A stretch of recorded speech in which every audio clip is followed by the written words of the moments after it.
Ak v 50. rokoch mali Košice okolo 70 000 obyvateľov, o 40 rokov neskôr sa ich počet trojnásobne zvýšil. Mesto sa rozrástlo a obyvatelia sa chceli s pojmy mestskej hromadnej dopravy dostať nielen do práce, ale i za nákupmi či zábavou. Do 90. roku zaznamenávali v dopravnom podniku nárast najazdených kilometrov. Od spomínaného roku akoby sa počet kilometrov, ktorými prejdú autobusy, začal znižovať. Problém je navlas podobný bratislavskému, žilinskému či prešovskému. Odvíja sa od peňazí.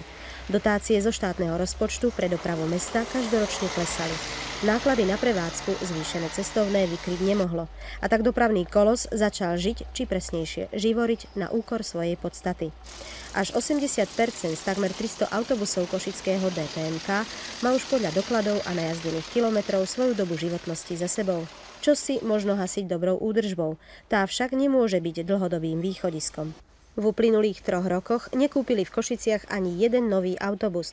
Hoci na jednoduchú reprodukciu by ich v mestskej doprave potrebovali nových ročne 50. Transakciu, ktorú v týchto dňoch zdárne ukončili a veria, že je prelomovou, pripravovali rok. 17 nových Ikarusov kompletizovali pracovníci spoločnosti Asko z Košíc.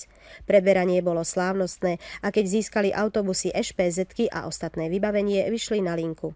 Premiéru mali uplynulý víkend a okrem 7, ktoré už slúžia verejnosti, sa na cesty dostanú i ďalšie. Zelenou farbou chcú upozorniť na to, že sú iné, ekologické, teda také, ktorých motory životné prostredie znečisťujú čo najmenej. Tento počet situáciu nerieši, no zelené autobusy akoby chceli byť prísľubom, že ak mesto a od 1. apríla už akciová spoločnosť Dopravné podniky mesta Košice nájdu spoločnú reč, bude to len na prospech cestujúcej verejnosti.